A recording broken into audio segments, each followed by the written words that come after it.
Hello students, welcome to all of you. ഇന്ന് നടന്ന live സെഷൻസിൻ്റെ recorded വേർഷനാണ് കേട്ടോ ഇത്. നമുക്കിത് ക്ലാസ്സസ് വന്നിട്ട് 4th ചാപ്റ്റർ ആണ്. മോഡേൺ മോഡ്സ് ഓഫ് ബിസിനസ് എന്നാണ് ചാപ്റ്ററിൻ്റെ പേര്. ആധുനിക ബിസിനസ് രീതികൾ. അപ്പോൾ എന്താണെന്ന് നമുക്ക് നോക്കാം.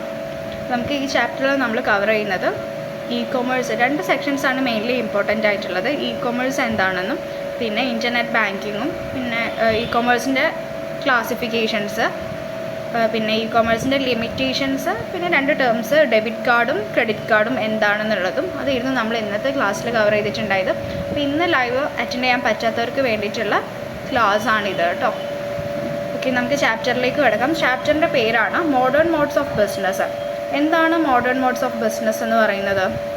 നമുക്കറിയാം, ഇപ്പോൾ നമ്മുടെ ആധുനിക ബിസിനസ് രീതിയിൽ നിന്ന് നമ്മൾ വളരെയധികം ഡെവലപ്പ് ആയിക്കൊണ്ടിരിക്കുകയാണ്.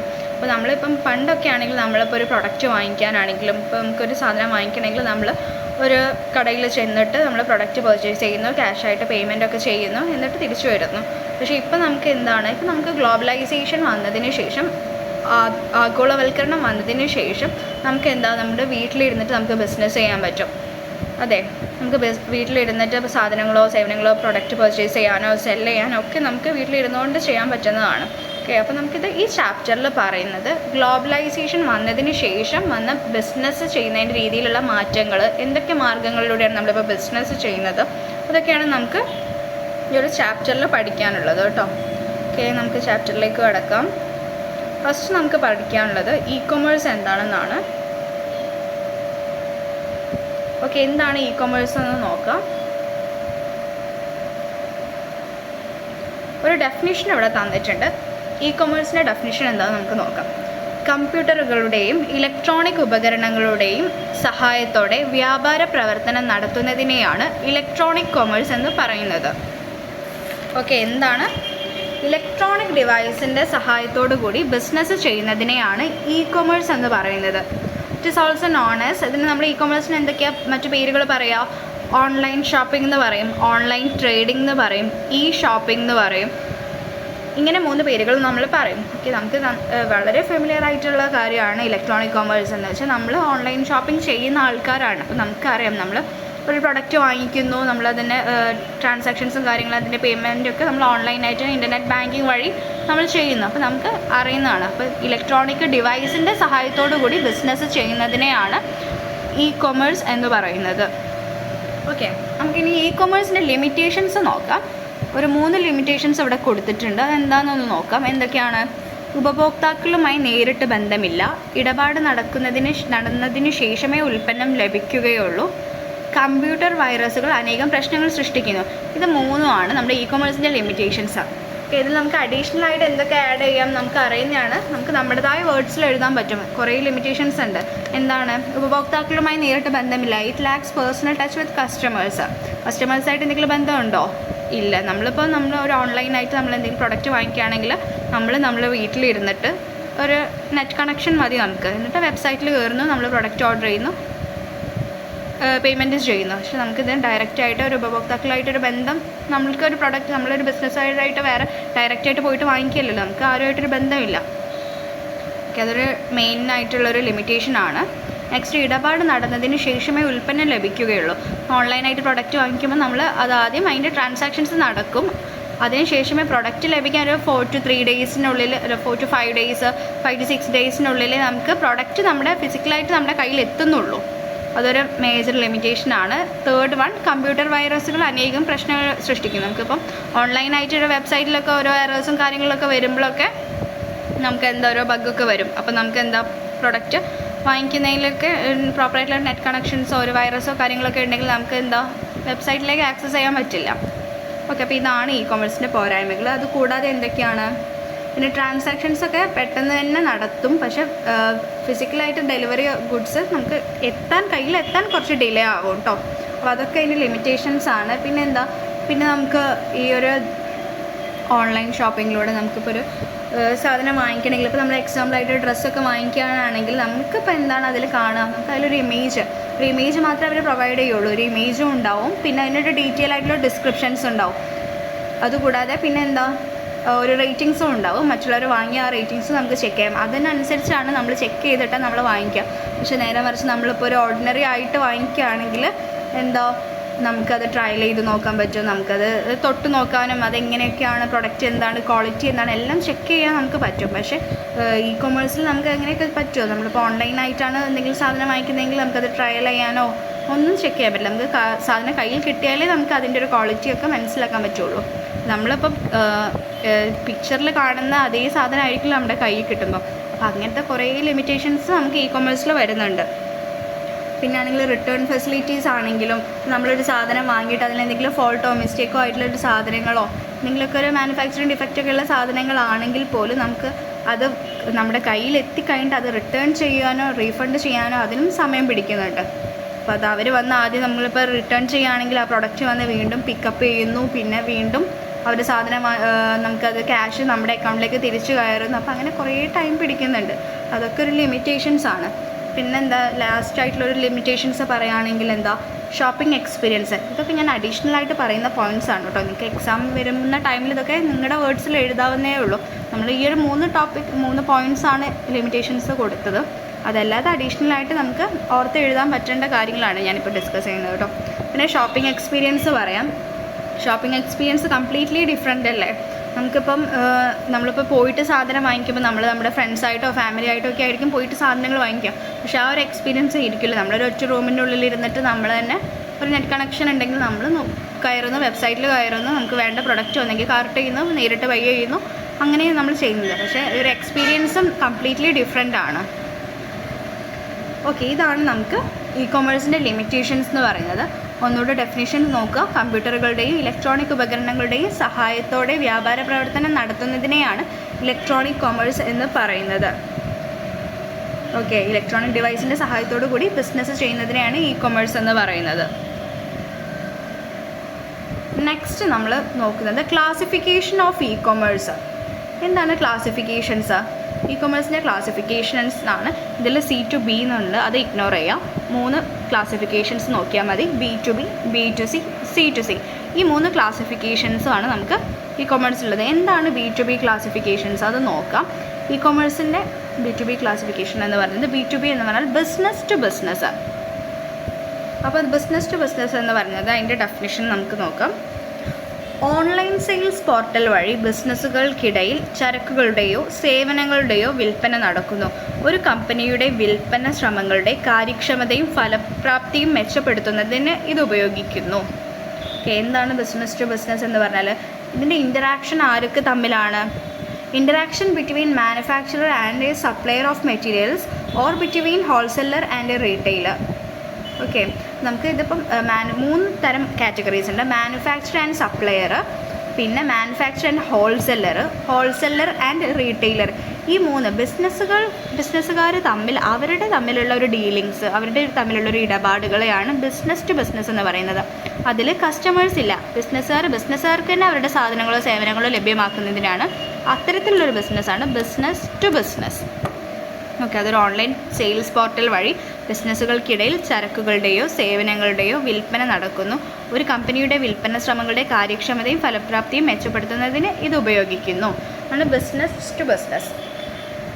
Next one business to customers. എന്താണ് business to customers or consumers? B2C e commerce ഒരു ബിസിനസ്സും ഉപഭോക്താവും തമ്മിലുള്ള വ്യക്തിഗത ഉപയോഗത്തിനായി ഇൻ്റർനെറ്റിലൂടെ നടത്തിയ ഒരു ഇടപാടിനെ വിവരിക്കാൻ ഉപയോഗിക്കുന്നു. ബിസിനസ് ടു കസ്റ്റമേഴ്സ് എന്ന് പറഞ്ഞാൽ എന്താണ്? ഒരു എൻഡിൽ ബിസിനസ് ഫേം ഉണ്ടാവും, അതിൻ്റെ അതർ സൈഡിൽ ആരാണ്? ഒരു കൺസ്യൂമറും ഉണ്ടാവും. അപ്പോൾ ഈ ബിസിനസ്സുകാർ കസ്റ്റമേഴ്സിലേക്ക് നേരിട്ട് സാധനങ്ങളും സേവനങ്ങളും എത്തിക്കുന്നതാണ് ബിസിനസ് ടു കസ്റ്റമേഴ്സ് എന്ന് പറയുന്നത്. ഓക്കെ, അപ്പോൾ അതിൽ കസ്റ്റമേഴ്സായിട്ടൊരു ടച്ചുള്ള ബിസിനസ്സാണ്. നേരെ മറിച്ച് B2Bയിലോ അതിൽ കസ്റ്റമേഴ്സ് ഇല്ല. ബിസിനസ്സുകാർ തമ്മിൽ നടക്കുന്ന ഇടപാടാണ് B2B ബിസിനസ്. B2C ബിസിനസ്സുകാരും കൺസ്യൂമേഴ്സും തമ്മിലുള്ള ഇടപാടാണ് B2C ബിസിനസ്. Next one C2C customer to customer. അതിലാരാ? ബിസിനസ്സുകാരില്ല. കസ്റ്റമറിലേക്ക് തന്നെ സാധനങ്ങളോ സേവനങ്ങളോ വാങ്ങുകയോ വിൽക്കുകയോ ചെയ്യുന്ന അത്തരത്തിലുള്ള ഒരു ഇടപാടാണ് എന്ത്? Customer to customer. ഡെഫിനിഷൻ നോക്കുക. ഇതൊരു തരം വ്യാപാര ബന്ധമാണ്. അവിടെ വിൽപ്പനക്കാരും വാങ്ങുന്നവരും ഉപഭോക്താക്കളാണ്. ബിസിനസ്സുകളില്ല. C2Cയിലൂടെ കൂടുതലും ഒരു ഓൺലൈൻ ലേലം അല്ലെങ്കിൽ വ്യാപാര വെബ്സൈറ്റ് വഴി കക്ഷികൾ തമ്മിലുള്ള ആശയവിനിമയം മുൻകൂട്ടി സാധ്യമാക്കുന്നു. അപ്പം അതിന് നമ്മളൊരു എക്സാമ്പിൾ പറയുകയാണെങ്കിൽ എന്താണ്, നമ്മളൊരു എക്സാമ്പിൾ പറഞ്ഞിരുന്നല്ലോ, OLX എന്താണ്, റീസെല്ല് ചെയ്യുകയാണ്. ഒരു കസ്റ്റമർ ഒരു പ്രൊഡക്റ്റ് ഓൾറെഡി വാങ്ങിച്ച ഒരു കസ്റ്റമർ അത് യൂസ് ചെയ്തതിന് ശേഷം റീസെല്ല് ചെയ്യാണ്. ആ ഒരു പ്രൊഡക്റ്റിന് ഒന്നെങ്കിൽ കുറച്ച് വില കൂട്ടിയിട്ടോ അവർ വാങ്ങിച്ചതിന് കുറച്ച് വില കൂട്ടിയിട്ടോ വില കുറച്ചിട്ടോ അവർ റീസെല്ല് ചെയ്യാണ്, വേറൊരു കസ്റ്റമേഴ്സിലേക്ക് ആ ഒരു പ്രൊഡക്റ്റ് എത്തിക്കുകയാണ്. അപ്പം അതിൽ നമുക്ക് ബിസിനസ്സുകാരുണ്ടോ? ഇല്ല. അത് കസ്റ്റമർ ടു കസ്റ്റമറിലേക്കാണ് ട്രാൻസാക്ഷൻസ് നടത്തുന്നത്. വാങ്ങുന്നതും വിൽക്കുന്നതും കസ്റ്റമർ തന്നെയാണ്. അപ്പോൾ അവർക്ക് അവിടെ ഒരു എസ്റ്റാബ്ലിഷ്ഡ് ആയിട്ടുള്ളൊരു മാർക്കറ്റ് മെക്കാനിസം ഒന്നുമില്ല. അതിൽ കസ്റ്റമറിന് തന്നെയാണ് പ്രൊഡക്റ്റ് സെല്ല് ചെയ്യുന്നത്. അതാണ് C2C ബിസിനസ്. അതിന് നമ്മളൊരു എക്സാമ്പിളായിട്ട് OLX ഓർത്താൽ മതി കേട്ടോ. OLXൽ ഓരോരുത്തർ ഉപയോഗിച്ചിട്ട് റീസെല്ല് ചെയ്യുന്നത് പോലെ. അതാണ് C2C എന്ന് പറയുന്നത്, കസ്റ്റമർ ടു കസ്റ്റമർ.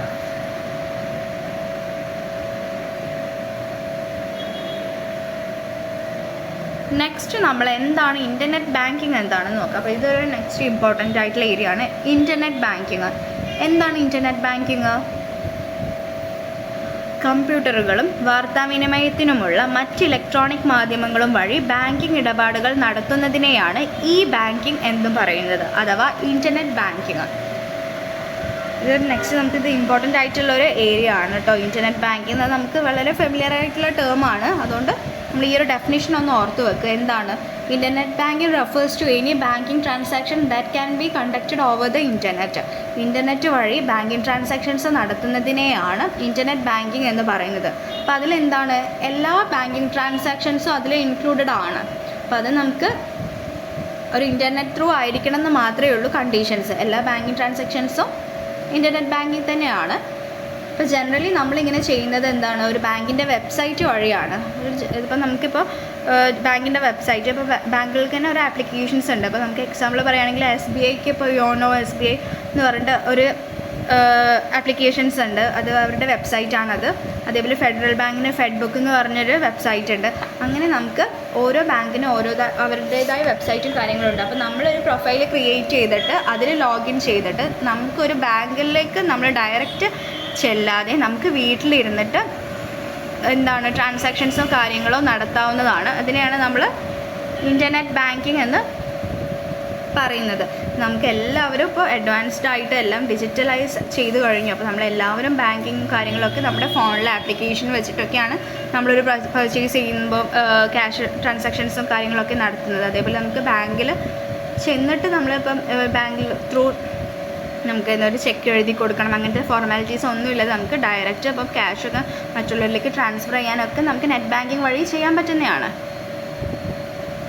അപ്പോൾ അതാണ് നമ്മൾ ഇൻ്റർനെറ്റ് ബാങ്കിങ് എന്നതുകൊണ്ട് ഉദ്ദേശിക്കുന്നത്. എന്താണ്, കമ്പ്യൂട്ടറുകളും വാർത്താവിനിമയത്തിനുമുള്ള മറ്റ് ഇലക്ട്രോണിക് മാധ്യമങ്ങളും വഴി ബാങ്കിങ് ഇടപാടുകൾ നടത്തുന്നതിനെയാണ് ബാങ്കിങ് എന്ന് പറയുന്നത്. നെക്സ്റ്റ് വൺ, ഡെബിറ്റ് കാർഡും ക്രെഡിറ്റ് കാർഡും ഉണ്ട്. അപ്പോൾ എന്താണ് ഡെബിറ്റ് കാർഡിനെ കൊണ്ട് ഉദ്ദേശിക്കുന്നത് എന്ന് നോക്കാം. ഇതിൻ്റെ ഡിഫറൻസും പിന്നെ ഡെബിറ്റ് കാർഡും ക്രെഡിറ്റ് കാർഡും ഡിഫൈൻ ചെയ്യാനാണ് എക്സാമിന് ചോദിക്കാറുള്ളത്. നോക്കാം എന്താണ് ഡെബിറ്റ് കാർഡ് എന്നുള്ളത്. ഡെഫിനിഷൻ നോക്കാം. പണത്തിന് പകരമായി കാർഡുകൾ ഉപയോഗിച്ച് ഇടപാടുകാർക്ക് പല സ്ഥലങ്ങളിൽ നിന്ന് സാധനങ്ങളും സേവനങ്ങളും വാങ്ങിക്കാവുന്നതാണ്.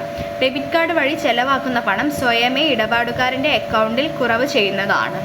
അതാണ് ഡെബിറ്റ് കാർഡ് കൊണ്ട് ഉദ്ദേശിക്കുന്നത്. നമ്മുടെ കയ്യിലുള്ള ATM കാർഡൊക്കെ എന്താണ്, ഡെബിറ്റ് കാർഡാണ്. അപ്പോൾ അത് ബാങ്ക് നമുക്ക് ഇ-കൊമേഴ്സിലൂടെ നമ്മൾ നെറ്റ് ബാങ്കിങ് ഒക്കെ ചെയ്യുന്നതിലൂടെ നമുക്ക് ബാങ്ക് ഇഷ്യൂ ചെയ്യുന്നതാണ് ഡെബിറ്റ് കാർഡ്. ഡെബിറ്റ് കാർഡിൻ്റെ പർപ്പസ് എന്താണ്, നമുക്ക് പണത്തിന് പകരമായിട്ട് ക്യാഷ് ഒന്നും കയ്യിൽ കൊണ്ട് നടക്കാതെ നമുക്ക് നമ്മുടെ കാർഡ് ഉപയോഗിച്ചിട്ട് നമുക്കൊരു പ്രൊഡക്റ്റ് പർച്ചേസ് ചെയ്യുമ്പോഴോ നമുക്ക് എന്തൊക്കെ കാര്യങ്ങൾ ചെയ്യാൻ പറ്റും, നമുക്ക് ക്യാഷ് ഉപയോഗിക്കേണ്ട സാഹചര്യങ്ങളിലൊക്കെ ഈ കാർഡ് ഉപയോഗിച്ചിട്ട് ഡെബിറ്റ് കാർഡ് ഉപയോഗിച്ചിട്ട് പേയ്മെൻറ്റ് ചെയ്യാം. പേയ്മെൻറ്റ് ചെയ്തതിന് ശേഷം നമുക്ക് നമ്മുടെ അക്കൗണ്ടിലുള്ള ക്യാഷിൽ നിന്നാണ് ഈ ക്യാഷ് പോകുന്നത്, ഡെബിറ്റ് ആവുന്നത് അതിൽ നിന്നാണ്. ഓക്കെ, അപ്പോൾ നമ്മുടെ അക്കൗണ്ടിൽ നിന്ന് ക്യാഷ് ഇല്ലെങ്കിൽ ഇൻസഫിഷ്യൻറ്റ് ബാലൻസ് എന്ന് കാണിക്കും. ക്യാഷ് ഉണ്ടെങ്കിൽ മാത്രമേ നമുക്ക് ഡെബിറ്റ് കാർഡ് കൊണ്ട് യൂസ് ഉള്ളൂ. അപ്പോൾ ക്യാഷ് ഉണ്ടെങ്കിൽ ആ ഒരു ക്യാഷ് വെച്ചിട്ട് നമുക്ക് സാധനങ്ങളും കാര്യങ്ങളൊക്കെ സേവനങ്ങളൊക്കെ വാങ്ങിക്കാവുന്നതാണ്. ഡെബിറ്റ് കാർഡ് വഴി ചിലവാക്കുന്ന പണം നമ്മുടെ അക്കൗണ്ടിൽ നിന്നാണ് കുറവ് ചെയ്യുന്നത്. ഓക്കെ, പണത്തിന് പകരമായി ഇ കാർഡുകൾ ഉപയോഗിച്ച് ഇടപാടുകാർക്ക് പല സ്ഥലങ്ങളിൽ നിന്ന് സാധനങ്ങളും സേവനങ്ങളും വാങ്ങിക്കാവുന്നതാണ്. ഡെബിറ്റ് കാർഡ് വഴി ചെലവാക്കുന്ന പണം സ്വയമേ ഇടപാടുകാരൻ്റെ അക്കൗണ്ടിൽ നിന്ന് കുറവ് ചെയ്യുന്നതാണ്. നെക്സ്റ്റ് നമ്മൾ നോക്കുന്നത് ക്രെഡിറ്റ് കാർഡാണ്. എന്താണ് ക്രെഡിറ്റ് കാർഡ്? ക്രെഡിറ്റ് കാർഡ് നമുക്ക് എല്ലാവരുടെ കയ്യിലും ഉള്ളതല്ല കേട്ടോ.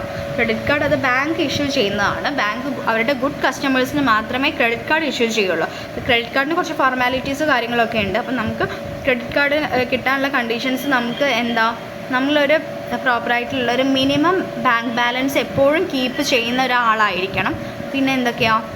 പിന്നെ നമുക്കൊരു ഗുഡ് കസ്റ്റമർ ആയിരിക്കണം. അവർക്കൊരു ലോണോ കാര്യങ്ങളോ പേയ്മെൻറ്റോ കാര്യങ്ങൾക്കൊന്നും ഒരു തടസ്സം വരാതെ എപ്പോഴും കറക്റ്റായിട്ട് കൃത്യമായിട്ട് ബാങ്കിലേക്ക് അവരുടെ EMIയും കാര്യങ്ങളൊക്കെ പ്രോപ്പറായിട്ട് ഫോളോ അപ്പ് ചെയ്യുന്ന ആൾക്കാർക്ക് ക്രെഡിറ്റ് കാർഡ് അവൈലബിൾ ആവുള്ളൂ. ഓക്കെ, അപ്പോൾ എന്താണ് ക്രെഡിറ്റ് കാർഡിൻ്റെ ഫെസിലിറ്റീസ്? എന്താണ് ക്രെഡിറ്റ് കാർഡ് എന്ന് നോക്കാം നമുക്ക്. ബാങ്കിൽ അക്കൗണ്ട് ഉള്ളതോ ഇല്ലാത്തതോ ആയ വ്യക്തികൾക്ക് ബാങ്ക് ഇഷ്യൂ ചെയ്യുന്നതാണിവ. പണം കയ്യിൽ കൊണ്ട് നടക്കാതെ ഇ കാർഡ് ഉപയോഗിച്ച് ഇടപാടുകാർക്ക് സാധനങ്ങൾ വാങ്ങിയ വകയിലുള്ള പണമടവുകൾ നടത്താവുന്നതാണ്. പണം നൽകിയിട്ടുള്ള സമയപരിധിക്കുള്ളിൽ അക്കൗണ്ടിൽ നിക്ഷേപിച്ചാൽ മതിയാകും. അപ്പോൾ അതാണ് ക്രെഡിറ്റ് കാർഡ്. അപ്പോൾ ക്രെഡിറ്റ് കാർഡ് എന്ന് പറയുമ്പം അത് നമ്മുടെ കയ്യിൽ ക്യാഷ് കൊണ്ട് നടക്കണമെന്നില്ല. നമ്മൾക്ക് ക്രെഡിറ്റ് കാർഡ് ഉണ്ടെങ്കിൽ നമുക്ക് ഒരു സാധനം പർച്ചേസ് ചെയ്യണമെങ്കിൽ നമ്മുടെ കയ്യിൽ ക്യാഷ് ഇല്ലെങ്കിൽ, നമ്മുടെ അക്കൗണ്ടിലും ക്യാഷ് ഇല്ലെങ്കിൽ നമുക്ക് ബാങ്ക് ക്യാഷ് ക്രെഡിറ്റിന് തരും. ആ ഒരു ക്യാഷ് വെച്ചിട്ട് നമുക്ക് സാധനം പർച്ചേസ് ചെയ്യാം. പക്ഷേ നമ്മൾ ആ ക്രെഡിറ്റ് കാർഡിലേക്ക് നമ്മൾ പേയ്മെൻറ്റ് ചെയ്യേണ്ടത് എപ്പോഴാണ്? ഒരു ടൈം പീരീഡ് ഉണ്ടാവും. ഒരു 50 days അങ്ങനെ ഒരു ടൈം പീരീഡ് ഉണ്ടാവും. ആ ഒരു ടൈമിനുള്ളിൽ നമ്മൾ ആ ക്യാഷ് നമ്മൾ ക്രെഡിറ്റ് കാർഡിലേക്ക് ബില്ലായിട്ട് അടച്ചാൽ മതി. ഓക്കെ, അതാണ് ക്രെഡിറ്റ് കാർഡ് കൊണ്ടുള്ള ഡിഫറൻസ്. മറ്റേത് ഡെബിറ്റ് കാർഡിന് നേരെ മറിച്ചിട്ട് നമ്മുടെ അക്കൗണ്ടിൽ ക്യാഷ് ഉണ്ടെങ്കിലേ നമുക്ക് ഡെബിറ്റ് കാർഡ് യൂസ് ചെയ്തിട്ട് സാധനങ്ങൾ പർച്ചേസ് ചെയ്യാൻ പറ്റുള്ളൂ. ക്രെഡിറ്റ് കാർഡിന് നേരെ മറിച്ച് നമ്മുടെ അക്കൗണ്ടിൽ ക്യാഷ് ഇല്ലെങ്കിലും നമുക്ക് ക്രെഡിറ്റ് കാർഡ് ബാങ്ക് ക്യാഷ് ക്രെഡിറ്റിന് തരും. ആ ക്യാഷ് വെച്ചിട്ട് നമുക്ക് പർച്ചേസ് ചെയ്യാം. ആ ക്യാഷ് നമ്മൾ റീപേ ചെയ്തിട്ട് ക്രെഡിറ്റ് കാർഡിലോട്ട് അടച്ചു കൊടുത്താൽ മതി. പിന്നീട് ഒരു ടൈം പീരീഡ്, ഒരു 50 daysനുള്ളിൽ അടച്ചു കൊടുത്താൽ മതി. പിന്നെ നമുക്ക് ക്രെഡിറ്റ് കാർഡിൻ്റെ ആ ബില്ല് നമ്മൾ കറക്റ്റായിട്ട് അടച്ചു കൊടുത്തിട്ടില്ലെങ്കിൽ നമുക്ക് വേറെ ഫൈൻസോ കാര്യങ്ങളൊക്കെ വരും. നമ്മുടെ ക്രെഡിറ്റ് കാർഡൊക്കെ ബ്ലോക്ക് ആവും. അപ്പോൾ അതൊക്കെയാണ് ഡിഫറൻസ് കേട്ടോ. അപ്പോൾ നമ്മൾ ഇന്ന് ഈ ഒരു കാര്യമേ പറഞ്ഞിട്ടുള്ളൂ. വളരെ സിമ്പിളായിട്ടുള്ളൊരു ചാപ്റ്ററാണ്. മെയിൻ ഇമ്പോർട്ടൻ്റ് ആയിട്ടുള്ള എല്ലാ ഏരിയസും നമ്മൾ കവർ ചെയ്തിട്ടുണ്ട്. ഇത് വന്നിട്ട് നമുക്ക് ഒന്നുകൂടെ നോക്കാം. ഈ ഒരു ചാപ്റ്ററിൽ നമ്മൾ എന്തൊക്കെയായിരുന്നു ഡിസ്കസ് ചെയ്തതെന്ന് ഒന്നുകൂടെ ഞാൻ റിമൈൻഡ് ചെയ്യുകയാണ്. ഈ ഡെഫിനിഷൻസൊക്കെ ഒന്ന് പഠിച്ചാൽ മതി. അതിൽ നമുക്ക് ഇ കൊമേഴ്സ് എന്താണെന്ന് നോക്കണം. ഇ കൊമേഴ്സിൻ്റെ ലിമിറ്റേഷൻസ് നോക്കണം.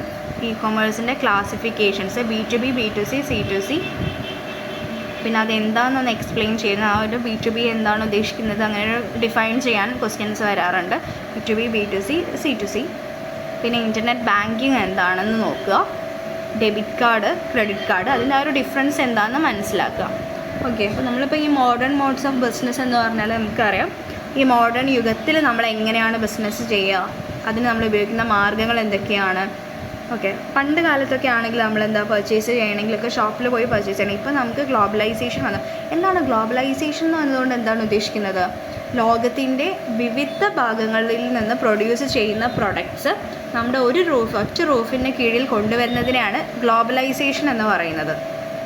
അപ്പോൾ ഈ ഗ്ലോബലൈസേഷൻ വന്നതിന് ശേഷം നമുക്ക് ബിസിനസ്സിൽ വന്ന മാറ്റങ്ങളൊക്കെയായിരുന്നു നമ്മൾ ഈ ചാപ്റ്ററിൽ ഡിസ്കസ് ചെയ്തിട്ടുണ്ടായത്. അപ്പോൾ പണ്ട് കാലത്തൊക്കെ ആണെങ്കിൽ നമുക്കിപ്പം ഡയറക്റ്റായിട്ട് പോയിട്ട് നമ്മൾ ഏതൊരു സ്ഥലത്തെ പ്രൊഡക്റ്റ് ആണെങ്കിലും നമ്മളിപ്പോൾ ആ ഒരു സ്ഥലത്ത് പോയിട്ട് പർച്ചേസ് ചെയ്യാനേ നമുക്കൊരു ഓപ്ഷൻ ഉണ്ടായിരുന്നുള്ളൂ. പക്ഷേ ഇന്നൊക്കെ നമ്മുടെ ഡോർ സ്റ്റെപ്പിൽ എത്തിയില്ലേ. അപ്പോൾ അതിനൊക്കെയാണ് നമ്മൾ ഈ ഗ്ലോബലൈസേഷൻ വന്നതുകൊണ്ട് നമ്മൾ ഇ കൊമേഴ്സ് ഒക്കെ ഡെവലപ്പായി. ആ ഒരു ഇ കൊമേഴ്സും ഇൻ്റർനെറ്റ് ബാങ്കിങ്ങും എല്ലാ ഫെസിലിറ്റീസും നമുക്കിപ്പോൾ ഉണ്ട്. അപ്പോൾ അതിനെയൊക്കെ പറ്റിയിട്ടുള്ള ചാപ്റ്റർ ആയിരുന്നു ഈ മോഡേൺ മോഡ്സ് ഓഫ് ബിസിനസ് എന്ന് പറയുന്നത്. ഇമ്പോർട്ടൻറ്റ് ഏരിയാസ് നമ്മൾ ഇതിൽ കവർ ചെയ്തിട്ടുണ്ട്. സിമ്പിളാണ്, നമുക്ക് നമ്മുടെ രീതിയിൽ എഴുതാൻ പറ്റുന്നൊരു ഇതാണ് കേട്ടോ. അപ്പോൾ നമുക്ക് ഈ ചാപ്റ്റർ ഇത്രയേ ഉള്ളൂ. നമുക്ക് ഇത് ജസ്റ്റ് വൈൻഡ് അപ്പ് ചെയ്യാം. ഇതിൻ്റെ PDF നോട്ട്സ് നമ്മൾ അവൈലബിൾ ആക്കും കേട്ടോ. നിങ്ങൾ ജസ്റ്റ് അത് തന്നെ പഠിച്ചാൽ മതി. Okay, thank you.